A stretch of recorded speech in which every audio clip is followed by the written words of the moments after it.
네, 오늘 레위기 21장 순서인데요. 제사장 정결 규례가 사실은 22장 여기 그 중반까지 이렇게 이어집니다.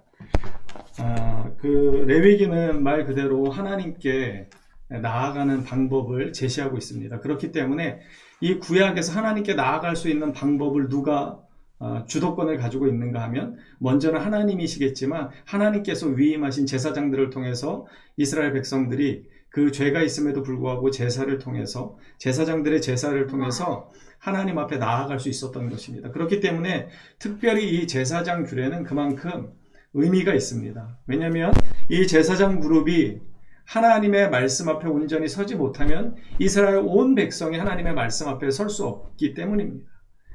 말하자면 큰 교회나 어느 정도 자리를 잡은 교회들이 이 사탄이 공격을 하는데요. 특별히 누구를 공격하겠습니까? 네, 목사나 중직자들을 공격합니다. 그래서 분란이 있게 하고 그래서 넘어뜨립니다.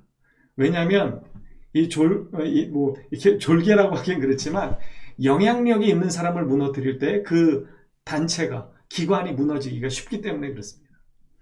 그렇기 때문에 오늘 제사장 정결 규례를 모세를 통해서 하나님이 말씀하시는데 제사장 정결 규례가 있고 우리가 오늘 이 10절부터 읽었던 이 부분은요, 대제사장 정결 규례입니다. 그러니까 제사장 그룹 중에서도 특별히 대제사장이 따로 있죠. 그래서 이 사람만이 1년에 한 번 대속죄일에 하나님께 나아갑니다.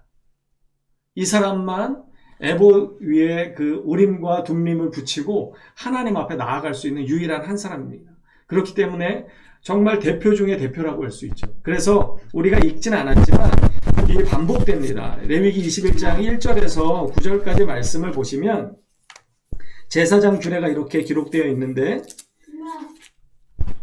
여호와께서 모세에게 이르시되 아론의 자손 제사장들에게 말하여 이르라 그의 백성 중에서 죽은 자를 만짐으로 말미암아 스스로를 더럽히지 말려니와.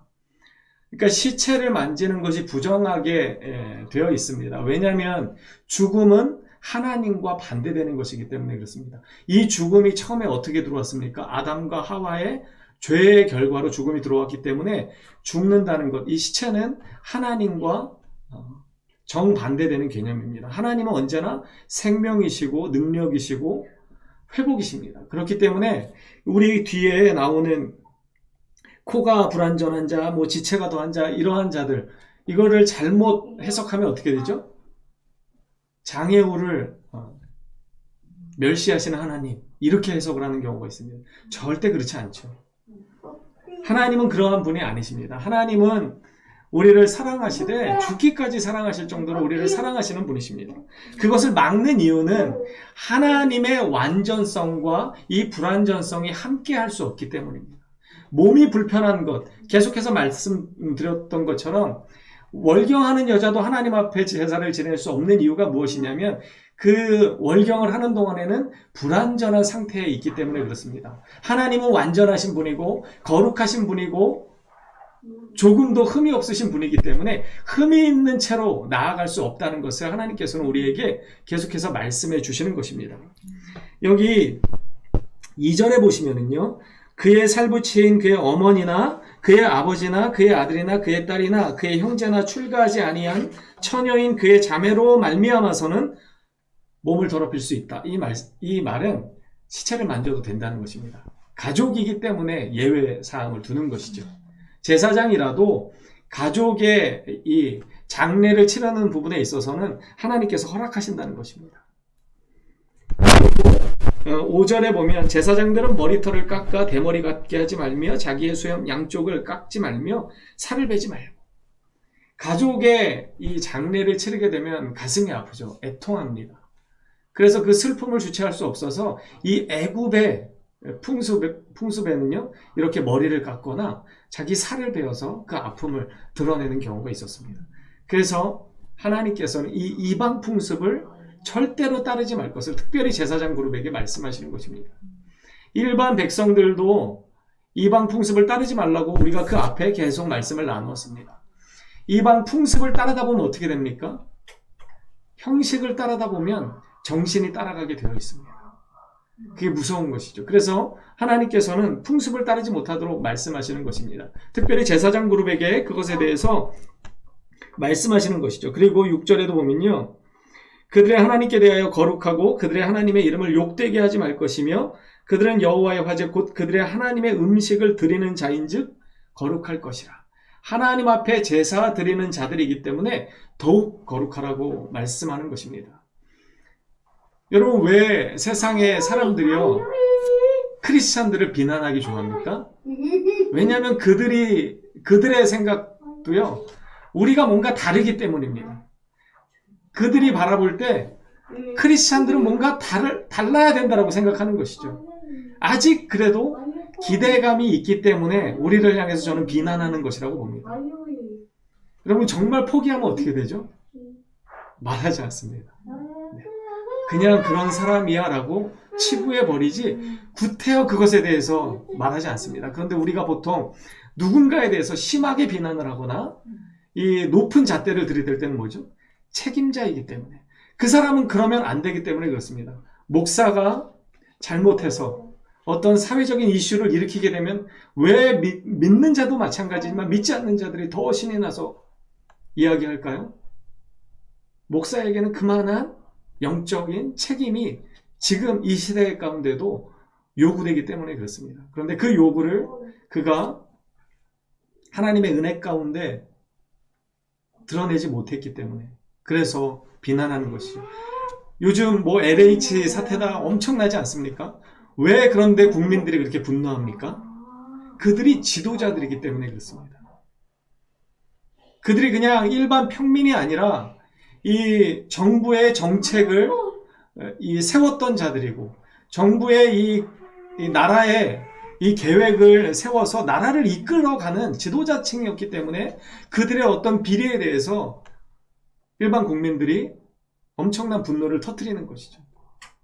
제사장도 마찬가지이고 여러분 신약에 오면 베드로전서 2장에서 분명히 우리에게 말씀하십니다. 너희는 다 왕같은 제사장들이요 거룩한 나라요 그의 소유가 된 백성이다 말씀합니다. 그러니까 이 구약의 말씀을 우리 신약으로 가지고 오면 제사장은 누구입니까? 저뿐만이 아니라 여러분도 다 제사장입니다. 제사장만 성별하신 것이 아니라 그리스도 안에서 십자가의 은혜로 품은 모든 믿음 안의 백성들을 하나님은 성별하셨습니다. 거룩하게 구별하셨습니다. 그렇기 때문에 교회의 직분이 어떠하든지 관계없이 모든 믿는 자들은 성별을 드러내야 합니다. 내가 하나님 앞에 부름을 받은 자로 복음을 맡은 자라는 이 분명한 소명의식이 우리 안에는 있어야 합니다. 목사니까 해야 된다 그런 것이 아닙니다. 목사도 당연히 해야 합니다. 직분자도 당연히 더 해야 합니다. 하지만 초신자들도 당연히 해야 합니다. 주님은 우리를 부르실 때요 너는 초신자로 불렀다 그렇게 말씀하지 않으십니다. 주님은요 우리를 부르실 때 어떻게 부르시냐면 제자로 부르십니다. 그래서요 복음서에 보면 예수님께서 제자들을 부르실 때 사람을 낚는 어부가 되게 하겠다 말씀하셨습니다. 그리고 그 제자들은 많은 사람들에게 예수 그리스도를 증거하면서 모든 민족으로 제자를 삼으라고 하시는 주님의 대위임령을 따라서 그 복음 사역을 감당했던 것입니다. 그렇기 때문에 여러분 이 제사장의 모든 규례는요 사실은 우리들에게 하시는 말씀입니다. 그리고 예수님이 오셨기 때문에 이 구약의 규례는 이미 다 이루어졌습니다. 우리는 더 이상 이것에 대해서 굳이 일일이 하나하나 따져가면서 지킬 필요가 없습니다. 하지만 예수 안에서는 어떻게 됩니까? 더 거룩을 요구합니다. 여러분 예수님께서 뭐라고 말씀하셨습니까? 성경에는 무엇이라고 되어 있느냐? 간음하는 자마다 죄라고 이야기했지만 예수님께서 간음이라고 표현했던 것은 무엇이냐면 눈으로 보고 마음의 음욕을 품는 자마다 간음했다라고 표현합니다. 그러니까 이것은 무엇입니까? 드러나지 않은 죄도 죄라고 여기시는 것이 바로 하나님 나라의 거룩의 잣대입니다. 그러니까 우리가 얼마나 이 하나님의 말씀 앞에 두렵고 떨림으로 서야 되는지 기억해야 합니다. 그래서 여기 보면 7절에도 보면 결혼에 대해서 이야기합니다. 부정한 창녀, 이혼당한 여인을 취하지 말지니. 여기서 이혼당한 여자는요, 간음을 통해서 이혼당한 여자를 이야기하는 것입니다. 왜냐하면 모세 증서 중에 모세가 이혼 증서를 내주라고 할 때 간음한 여인에 대해서 이야기했기 때문에 그 부분을 이야기하는 것입니다. 그 여인에게 책 잡힐 것이 있는 경우에 그렇게 하라는 것입니다. 이게 제사장 규례입니다. 그리고 8절에도 다시 한번 반복합니다. 너는 그를 거룩히 여기라. 이것은 우리 모두에게 하는 말씀입니다. 그러니까 이 말씀을 바꾸어 보면 우리는 서로를 거룩히 여겨야 합니다. 성도는 서로를 거룩히 여기고 거룩한 삶 가운데 서로를 권면해야 합니다. 히브리서에 보면 서로 권하여 그날이 가까움을 볼수록 더욱 그렇게 하자 이렇게 말씀합니다.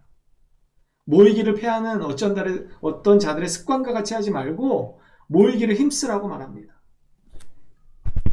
우리는 서로를 거룩히 여겨야 합니다. 왜냐하면 우리 자신을 스스로 그냥 혼자 볼 때는 연약하고 부족하고 미련하고 여전히 죄 가운데 허덕거리는 보잘것없는 인간이지만 우리 뒤에 누가 계십니까?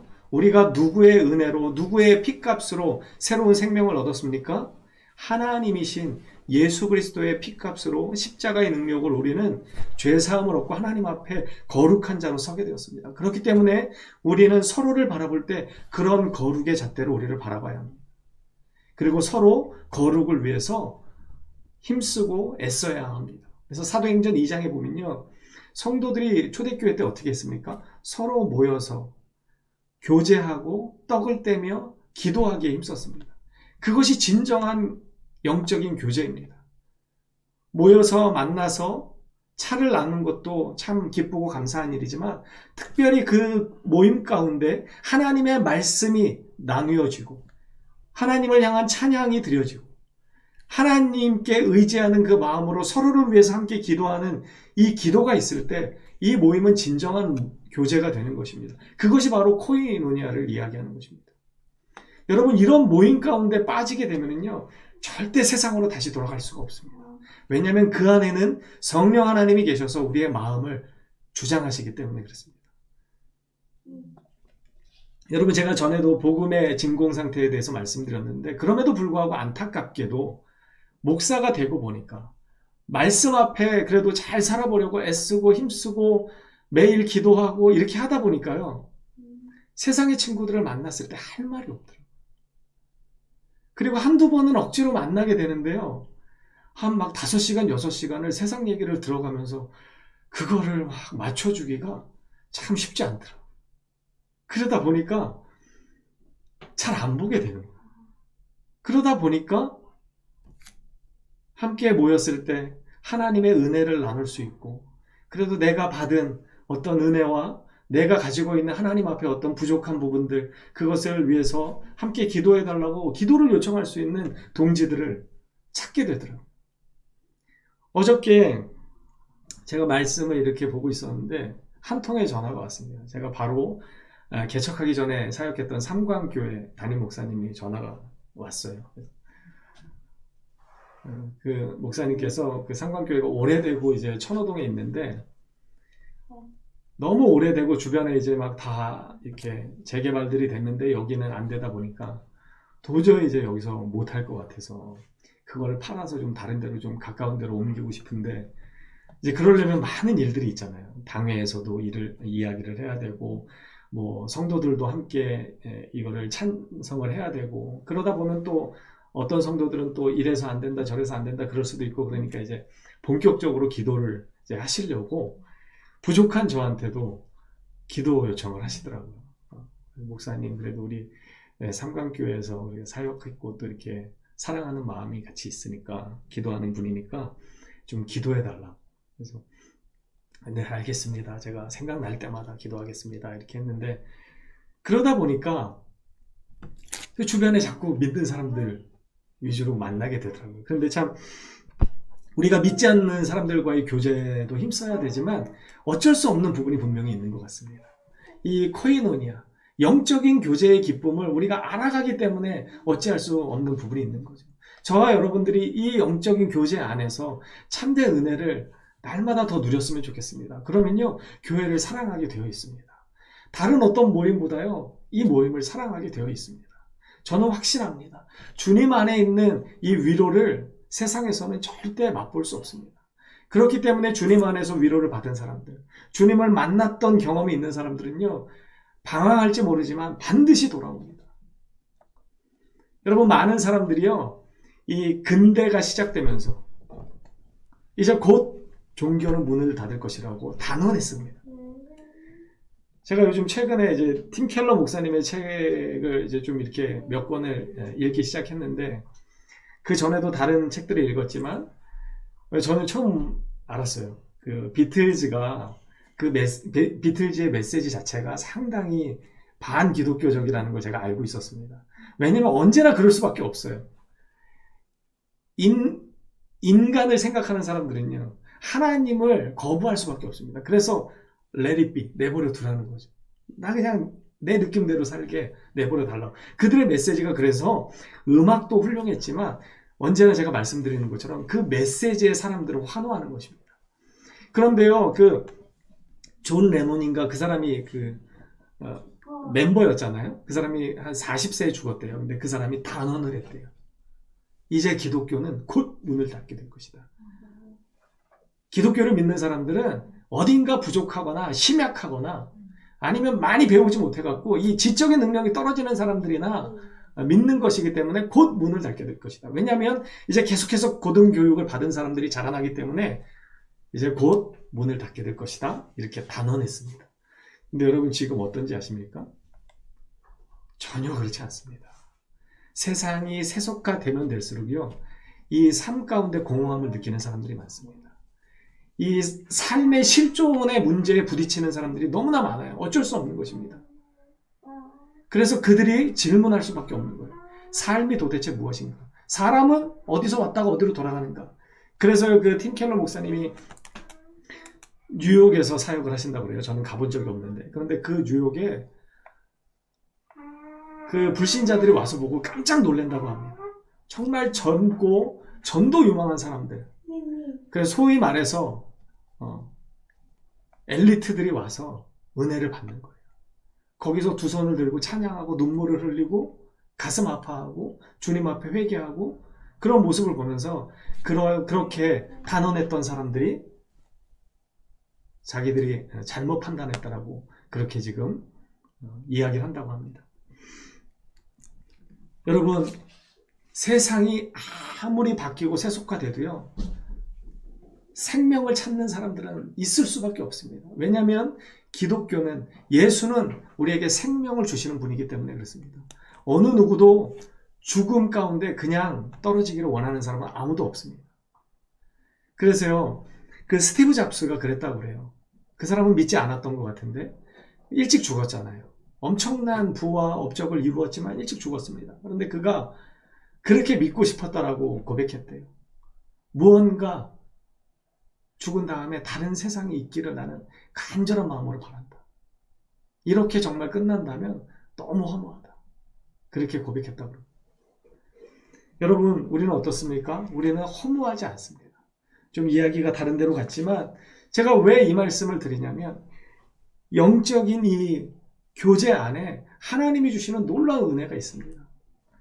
여러분, 그래서 우리는 모이기를 힘써야 하는 것입니다.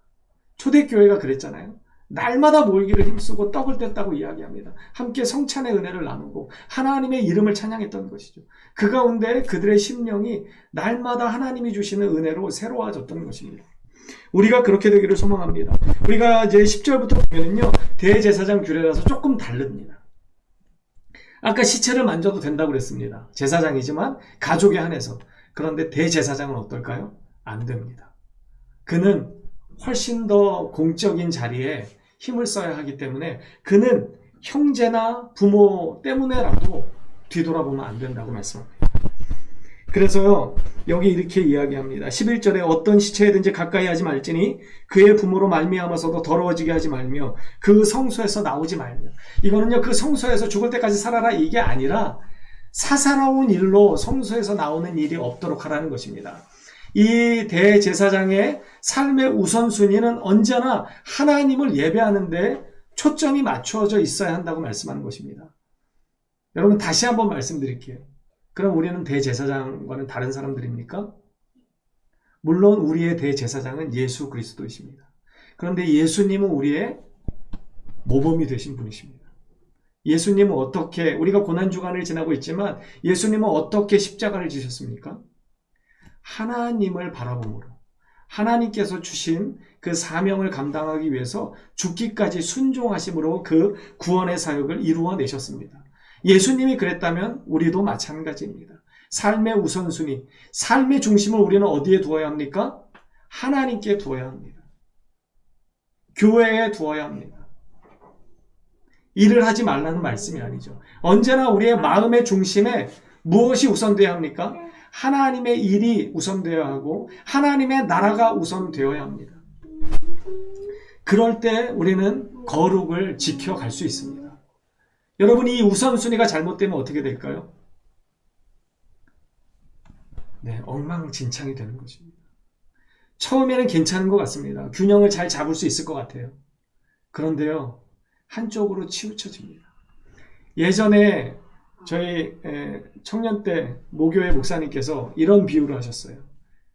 주인이 개 2마리를 키우는데 개 2마리가 싸웁니다. 체급도 비슷하고 종류도 비슷해요. 2마리가 싸우는데 누가 이기겠냐고 물어보셨어요. 누가 이길까요? 제가 전에 한번 우리 교회에서도 한번 했던 것 같아요. 물어봤던 것 같아요. 누가 이길까요? 주인이 편드는 개가 이긴다고. 이게 무슨 말씀이냐면 말씀에 힘을 기울이고 기도에 힘을 기울이고 하나님 나라를 바라보는 일에 힘을 기울이면 그것이 이기게 되어 있습니다. 그런데 내 시간과 내 열정과 내 관심과 내 모든 그 에너지를 세상에 쏟기 시작하면요. 처음에는 비슷한 것 같지만 결국 누가 이깁니까? 세상이 이긴다고 이야기하는 것입니다. 저는 그 짧은 예화, 어찌 보면 유치한 예화 같았는데 그 비유가 마음에 깊이 새겨졌습니다. 그래서 제가 결정했습니다. 저도 늘 그랬거든요. 제 안에 선한 나와 악한 나, 정직한 나와 거짓말하는 나, 거룩한 나와 속된 내가 있더라고요. 그래서 늘 그 싸우는 싸움을 제가 느낄 정도였습니다. 그래서 그때 결심했습니다. 아, 나는 거룩하게 살아야 되는구나. 나는 그냥 정직하게 사는 걸로 정해야 되는구나. 근데요, 지금도 많이 부족하지만 그럼에도 불구하고 그 전에 그 정직과 부정직 사이에서 막 갈팡질팡하고 속된 것과 거룩한 것 사이에서 막 갈팡질팡하고 헤매일 때와는 전혀 다릅니다. 지금도 물론 완전하지 않습니다. 그래서 넘어집니다. 쓰러집니다. 하지만 매일매일의 삶 속에서 막 전쟁을 치르듯 한 내 안의 갈등이나 이 어려움은요 별로 없습니다. 대체적으로 기도하거나 깊이 생각만 해도 하나님이 어떤 걸 원하시는지를 알 수 있기 때문에 그렇습니다. 여러분, 대제사장은 특별히 그렇게 하나님께 부르심을 받았기 때문에 더 거룩한 일에 힘쓰라고 말합니다. 여기 13절에 보면요, 처녀를 데려다가 아내를 삼으라고 이야기합니다.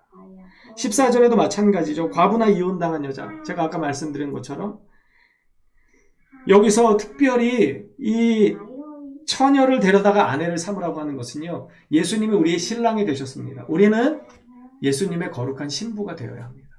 그 구속사적인 관점에서 여러분 우리는 그렇기 때문에 더 거룩해야 합니다. 구약이 끝난 것이 아니라 우리는 더 거룩을 하나님께로부터 요구받습니다. 왜냐하면 우리가 그냥 연약한 지체로 끝나는 것이 아니라 우리의 신분이 어떻게 된 것입니까? 예수님이 우리의 신랑이 되신 것입니다. 그런 신랑의 신부의 자격을 우리에게 하나님이 주셨습니다. 어떻게 살아야 될까요? 네, 거룩하게. 그 신랑에 합당한 아내로 살아야 합니다. 그런데 우리가 세상 가운데서 계속 헤매이고 하나님의 말씀과 세상 사이에서 갈팡질팡하고 그래서 결국은 결정할 때 세상의 방법으로 결정하는 것은요, 간음하는 것과 동일한 것입니다. 여러분, 그 결혼에 관해서 고린도후서 6장 14절에 보면요, 이렇게 말씀합니다. 너희는 믿지 않는 자와 멍에를 함께 매지 말라.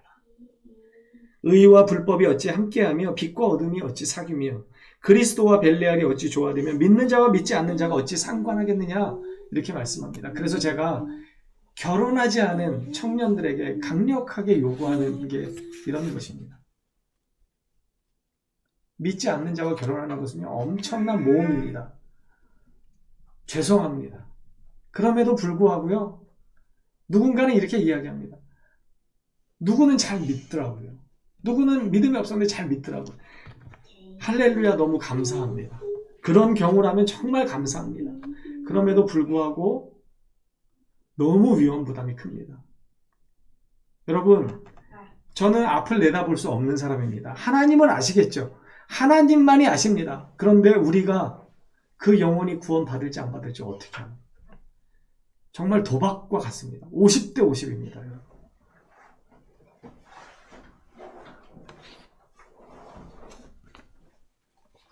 그래서 저는 결혼을 앞둔 청년들이 정말 이 믿음의 우선순위가 바로 서서 선택할 수 있었으면 좋겠습니다.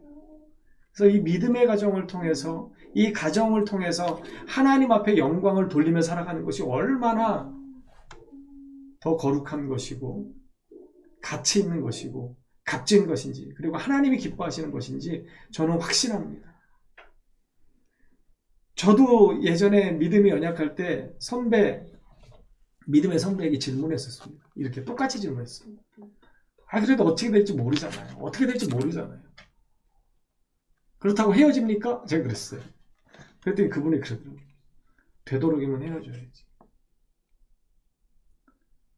그러면서 그분이 그렇게 말씀하시더라고요.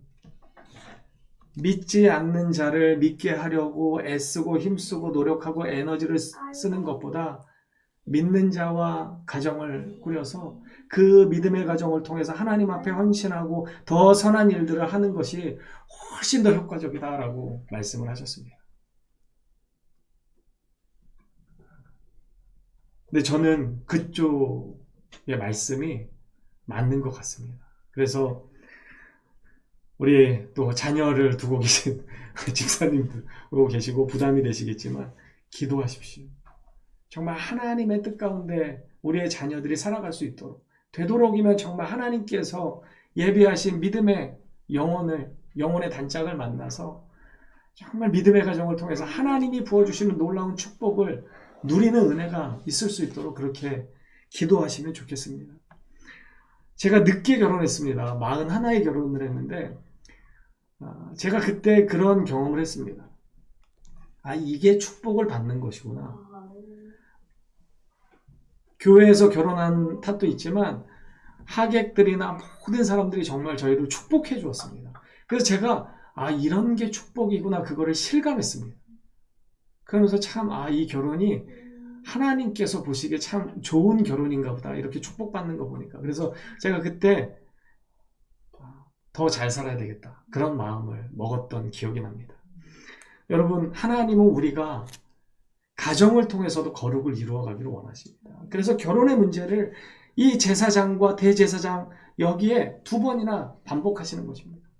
이것은 모든 믿음의 사람들에게 동일하게 적용되는 것입니다. 여러분, 가정은 너무나 소중한 믿음의 최소 단위이고 믿음의 전진 기지입니다. 이 가정이 믿음으로 바로 서지 않으면요, 모든 것이 힘들어집니다. 교회에서도 아무리 아이들을 말씀으로 가르치려고 해도요, 가정에서 믿음으로 세워지지 않으면요, 그게 대단히 어렵습니다. 왜냐하면 가정은 매일매일의 삶 가운데 믿음을 경험할 수 있는 곳이지만 교회는 어떻습니까? 교회는 한계가 있습니다. 그렇기 때문에 가정이 믿음 안에서 세워져야 하는 것입니다. 여러분, 그리고 한 가지 이 부분만 좀 나누겠습니다. 여기 17절에 보면 아론에게 말하여 이르라, 누구든지 너의 자손 중 대대로 육체에 흠이 있는 자는 그 하나님의 음식을 드리려고 가까이 오지 못할 것이다. 그러니까 제사를 드리는 부분에 있어서는 배제되어야 된다고 말씀하십니다. 제사장 그룹이라도 어쩔 수 없다는 것이죠. 그렇지만 뭐라고 말씀하시냐면 22절에 보면 그는 그의 하나님의 음식이 지성물이든지 성물이든지 먹을 것이다. 제사를 드리는 데는 참여하지 못하지만 제사장 그룹이 누리는 은혜들은 그 제사장 그룹의 목들은 다 받게끔 하는 것입니다. 이것이 하나님의 은혜입니다. 하나님은 거룩하기를 우리에게 요구하시지만 어쩔 수 없는 부분에 대해서는요, 그들에게도 동일한 은혜를 베풀어 주십니다. 제사를 드리지 못했기 때문에 너는 그냥 평민으로 살아라 이렇게 말씀하시는 것이 아니라 제사장 그룹에 두십니다. 그리고 그 제사장들이 누릴 수 있었던 그 성물을 먹게 하시는 것입니다. 이것이 하나님의 놀라운 은혜입니다. 여러분, 하나님은요, 우리에게 거룩을 요구하십니다. 이 거룩은요, 우리에게 있어서 절대로 피할래야 피할 수 없는 것입니다. 왜냐하면 하나님이 거룩이시고 예수님이 거룩이시고 성령 하나님이 거룩의 영이시기 때문에 우리는 그 거룩의 능력을 드러낼 수밖에 없습니다. 여러분, 고린도 후서 13장 5절에 무서운 말씀이 있습니다. 너희는 믿음 안에 있는가 너희 자신을 시험하고 너희 자신을 확증하라. 스스로 점검하고 스스로 확증하라는 거예요. 여러분, 어떻게 우리 자신을 확증할 수 있습니까? 내가 말씀대로 사는가 그렇지 않은가입니다. 여러분, 제사장 그룹은, 특별히 우리 그리스도인들은 누군가에게 모범이 되어야 합니다. 그래서요, 모범이 되어야 하기 때문에 누구보다 더 높은 잣대로 자신을 돌아봐야 합니다. 남에게만 높은 잣대를 들이대는 것이 아니라 나 자신에게 높은 잣대를 들이대야 합니다.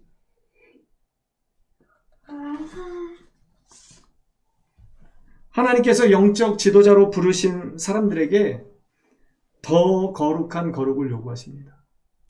그래서 야고보 사도는요, 많은 선생이 되지 말라고 이야기했습니다. 왜냐하면 선생에게 더 큰 책무가 있기 때문에 그렇습니다. 그럼에도 불구하고 우리는 거룩한 하나님의 백성으로 이미 구별되었고 성별되어졌고, 그래서 우리는 부르심을 받았습니다. 어느 누구도 여기서 예외가 없습니다. 저와 여러분은 거룩한 자들입니다. 여러분, 서로를 보시면서 늘 그렇게 생각하시고 권면하셔야 됩니다. 집사님은 거룩하신 분이십니다. 목사님은 거룩하신 분입니다. 근데 그게 우리가 거룩하기 때문에 거룩이 아니고요, 하나님의 거룩을 덧입기 때문에 우리는 거룩한 자가 된 것입니다. 그렇기 때문에 하나님의 그 거룩의 능력을 우리는 훼손시키지 않아요.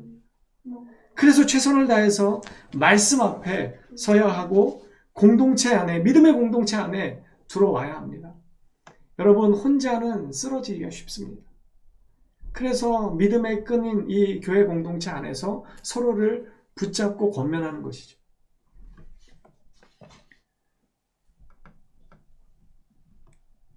베드로후서 3장 17절은요, 이렇게 말씀합니다. 오직 우리 구주 예수 그리스도의 은혜와 그를 아는 지식에서 자라가라. 영광이 이제와 영원한 날까지 그에게 있을지어다. 여러분, 우리가 거룩을 이루어갈 수 있는 유일한 방법이 무엇입니까? 예수가 어떤 분이신지를 알아가는 것입니다. 그리고 그 예수님을 바라보는 것입니다. 여러분, 계속해서 바라보는 것이 너무나 소중합니다. 저는 이것이 방향성이라고 생각합니다. 여러분들은 누구를 바라보고 계십니까? 여러분의 롤 모델은 누구입니까? 우리에게는 오직 우리의 참 구원자가 되시고 우리를 거룩의 능력으로 품으신, 십자가에서 우리를 위해서 죽으시고 다시 사신 그리스도만이 우리의 롤 모델이심을 여러분 잊지 마시기를 축복합니다. 그래서 오직 그 주님을 바라보심으로 어느 틈엔가 우리의 말이, 우리의 시선이, 우리의 생각이, 우리의 몸짓이 주님을 닮아 있기를 축복합니다. 그래서 세상 가운데 정말 거룩이 이런 것이구나 우리가 드러내며 우리의 참 구세주이신 주님의 은혜를 드러내며 살아갈 수 있게 되기를 간절히 소망합니다.